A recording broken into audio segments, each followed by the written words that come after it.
Halo semuanya, perkenalkan nama aku Sintalira Arafa dari kelas 4B dengan NIM akhir 062.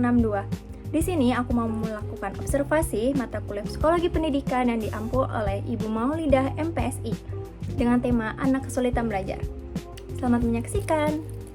Sebelum mulai observasi, aku mau jelasin dulu nih kesulitan belajar itu apa sih? Kesulitan belajar itu adalah ketika kondisi siswa mengalami hambatan atau kesulitan dalam proses belajarnya, sehingga belajarnya tidak optimal. Hambatan tersebut bisa berupa kesulitan dalam memahami materi, membaca, menulis, berkonsentrasi, ataupun kesulitan dalam mengerjakan tugas. Selanjutnya ada faktor penyebab kesulitan belajar.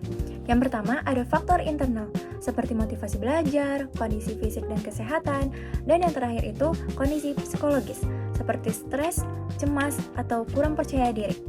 Yang kedua, itu ada faktor eksternal, seperti lingkungan sekolah, lingkungan pertemanan, lingkungan keluarga, ataupun pengaruh teknologi atau gadget yang berlebihan.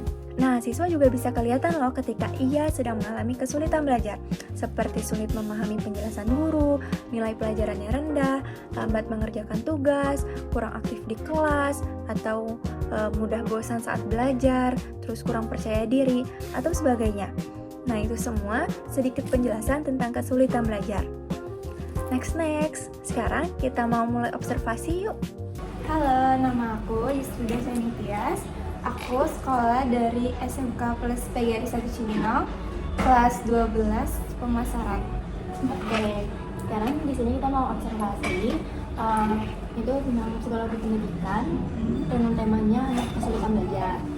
Apakah dalam belajar Anda selalu menghafal dalam pelajaran? Nah, kamu di sini bisa jawab kayak tidak pernah, kadang-kadang, pernah, atau sering sekali. Aku sih kadang-kadang ya, aku nggak semuanya pelajaran untuk dihafal. Cuman kalau emang ada guru bilang suruh menghafal itu semua, pasti aku hafalin buat itu. Apa namanya? Buat menghafal pelajarannya yang disuruh. Tapi dalam metode menghafal tuh kamu suka nggak sih menghafal? Agak suka, tapi sebenarnya kayak nggak terlalu gitu. Apakah Anda belajar sambil mendengarkan musik? Aku nggak pernah kayak belajar sambil mendengarkan musik gitu, karena menurut aku kayak mengganggu gitu dalam pelajaran itu, kayak bikin nggak ngerti gitu. Terus juga kayak nggak masuk ke otak, kayak ya kosong aja malah kalau kayak gitu pikirannya. Kayak gitu. Apakah Anda melakukan sistem SKS, sistem kebut semalam ketika akan menghadapi ujian? Buat kebut semalam tuh aku nggak ini ya, maksudnya kayak kadang-kadang aja. Jadi kalau misalnya pelajaran emang itu susah, aku bakalan kebut buat semalam gitu. Dan itu bener-bener gampang atau emang kayak ya udahlah gitu. Kayak ya udah nggak sampai malam banget gitu buat kebut gitu. Anda berasa bersemangat ketika belajar salah satu mata pelajaran yang disukai? Iya, aku kayak semangat sih. Kayak yang pelajaran aku suka itu kayak digital marketing, karena itu tuh yang membuat aku semangat tuh kayak seru aja, kayak tentang bisnis kayak gitu kan, kayak jualan-jualan tuh aku paling suka. Ketika Anda sedang mempunyai masalah, apakah Anda malas untuk belajar? Enggak sih, menurut aku kayak kalau ada masalah ya udah jangan ke pelajaran gitu. Kalau pelajaran ya udah buat kayak fokus gitu. Apakah Anda merasa nyaman berada di sekolah? Nyaman, karena aku bertemu dengan teman, terus kayak guru-gurunya juga asik buat kayak apa ya, dalam belajar tuh kayak benar-benar nggak menegangkan itu gitu. Kayak kan ada guru kayak ya pasti takut banget gitu sama guru ini gitu. Ini aku kayak enggak sih, kayak asik-asik aja, kayak seru aja.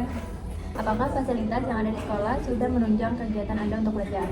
Kalau itu sih belum ya, kayak ya soal masalah fasilitas tuh masih kurang, kayak dari bangkunya, terus kayak dari uang bayaran itu tuh nggak sesuai sama kayak yang ada di pikiran aku. Kan kayak biasa kalau mahal itu pasti ada wifi gitu kan, tapi di sekolah aku nggak ada kipas gitu, juga aku beli sendiri, padahal kan SPP juga mahal ya. Iya, benar.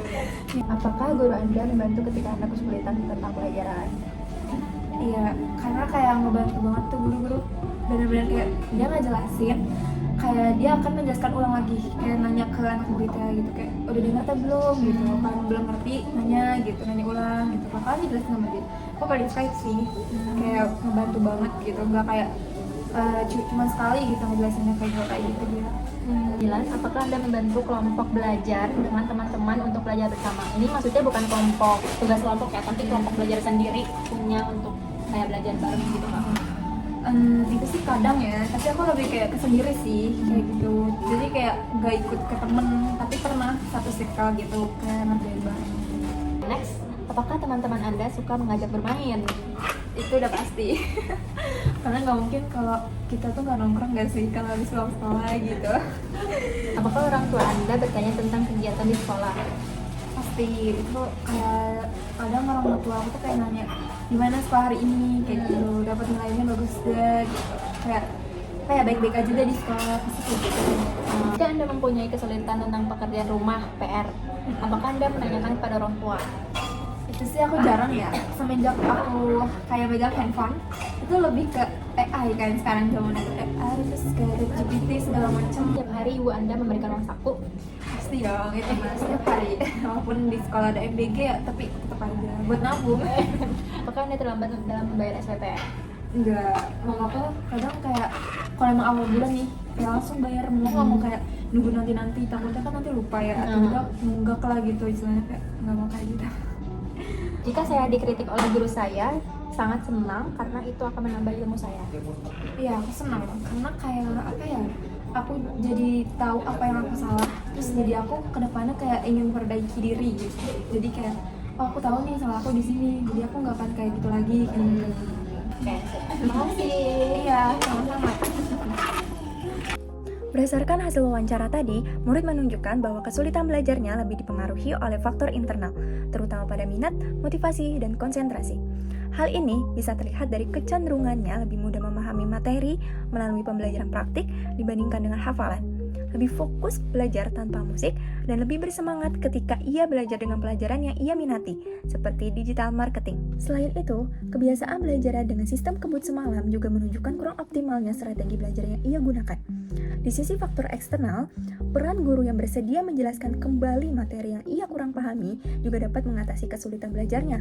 Tetapi, fasilitas sekolah yang tersedia itu menjadi salah satu hambatan dalam menciptakan proses lingkungan belajar yang nyaman. Hasil wawancara tadi sejalan dengan teori kesulitan belajar yang menyatakan bahwa keberhasilan belajar dipengaruhi oleh faktor internal, seperti motivasi, minat, konsentrasi, dan kondisi psikologis. Sedangkan faktor eksternal seperti lingkungan sekolah, fasilitas belajar, dan peran guru.